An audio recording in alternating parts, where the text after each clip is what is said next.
Cindy Kenward, and I live in Alpharetta, Georgia. I have Turner syndrome.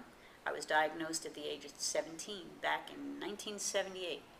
At 16, when I hadn't hit puberty yet, my mom took me to the OB/GYN that had delivered me years before, and he actually did an exam and basically sent me home. Said, oh, she's just a late bloomer.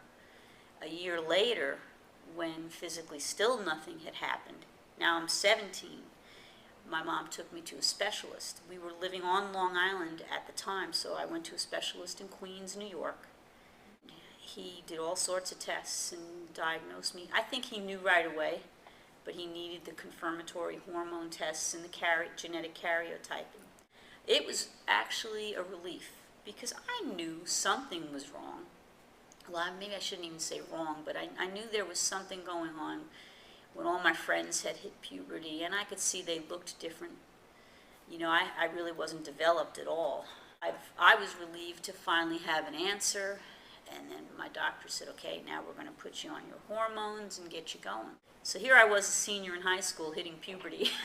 But hey, you know, I do ride a motorcycle. I started riding motorcycles in December of '06. I took the class. It happened to be right by my house, which was good. It's a weekend-long course. Got my license.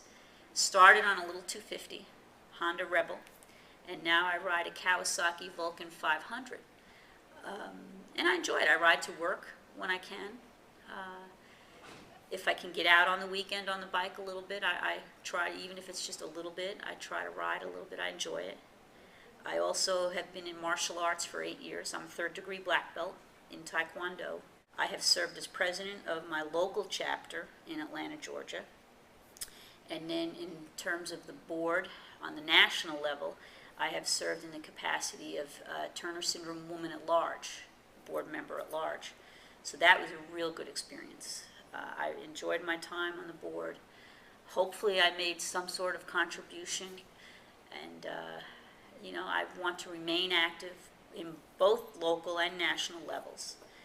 I want to make sure that the Turner Syndrome Society evolves and is adaptable to the changes in the medical issues that Turner women are experiencing. For instance, I never had growth hormone. So, you know, there's been a big information on that, growth hormone. But as these girls that have been on growth hormone get older, I want to make sure that the Turner syndrome can make that transition so that everybody has a place to go to. Obviously, there'll still be for girls, little girls and, you know, younger women that have TS that need that information. But there's going to be people like me that are starting to head into their 50s that are going to need, I hate to say geriatric, but it's true, geriatric issues. And there'll be those that are 15, 16 now that are going to need information about adoption, marriage, things like this. And I want to make sure that the Turner syndrome still offers something for everybody so that we all have a society to come to and to get support. And I think the teenagers today aren't going to have the same issues that I had. Not that short is being a bad thing, but that's not so much of an issue anymore almost with growth hormone. So there's just different issues, and I just want to make sure that the society has a pulse on that and that they can address that as they change over the years. We've got a variety of people that are in the society, your doctors, your lawyers, you know, we even have some accountants. I do see that a lot of us tend to be involved in healthcare, which I think, I don't know if that's just a coincidence or not. I didn't even meet my first Turner woman or whatever until I was 31. And I think it's important. And I love seeing these teenagers, or even, I've seen even people, TS mom, pregnant before the child is even born, and they're coming to conferences already. And I can tell you, the adult women love to see that. Because, you know, we know what that child's going to, the support that they're going to have. It was was actually at a Bible study in our church. I walked in and the first thing I saw was his blue eyes. And it happened to be that he was the only other student that showed up besides the instructor for the Bible study. So it was just him and I and the instructor. So I kind of already started thinking this may be meant to be type of thing. And then I noticed when my mom and I would be in church, he would start walking back and forth in front of me, and finally decided to ask, you want to go out, or can I sit next? It started, can I sit next to you?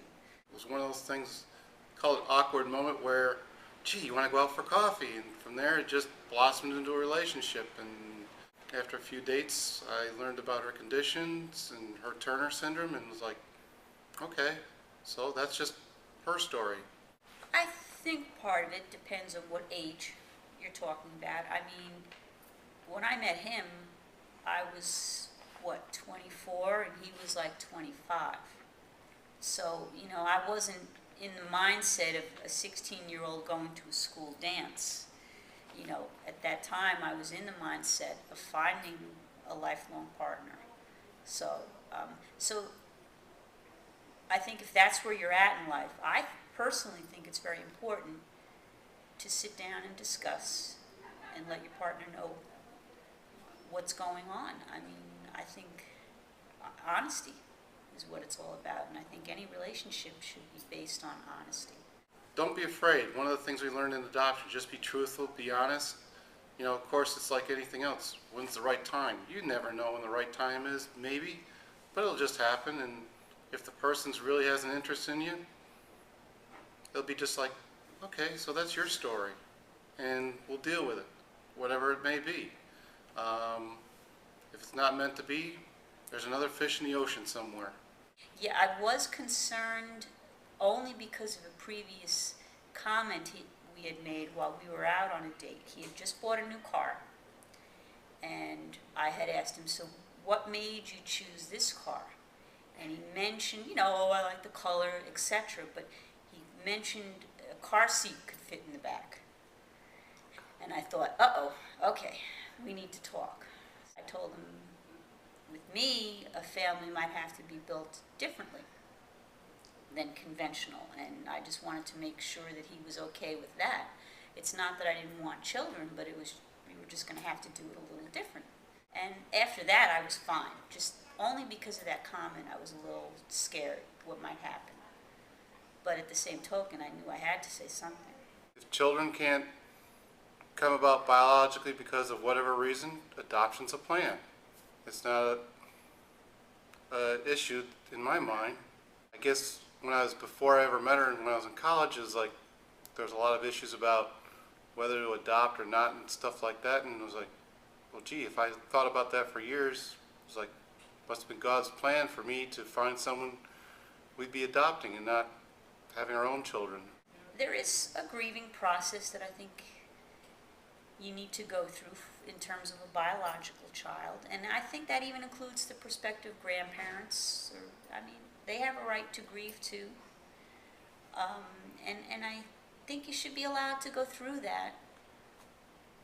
But that's a normal process, and then there's celebration, and I think that you have a right to do that too. I think if you haven't gone through that grieving process, and I don't mean fall down on the ground crying, but if you haven't gone through the grieving process, it's almost not fair to the child coming into the home.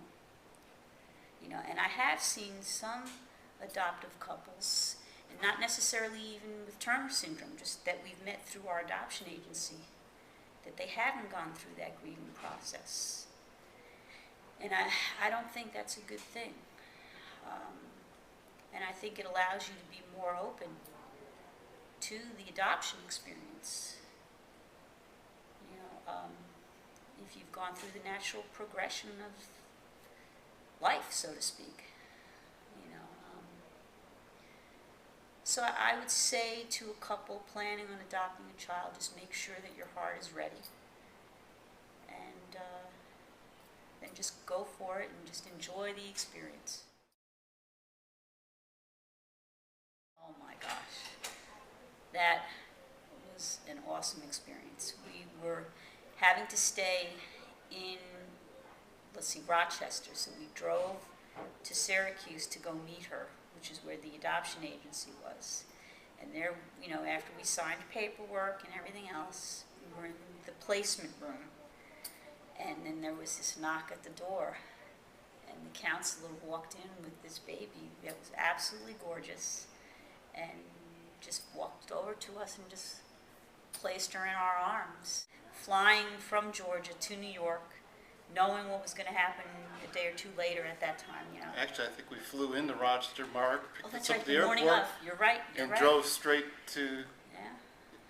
Syracuse, and then the, how should I say, adoption experience of running out of gas Oh, yeah, we ran out of gas on the throughway driving back to my brother's house. right after we picked Beth up. So we have our own birthing story of our own. And now keep in mind, this is upstate New York in January. Okay, so it was like 20 degrees.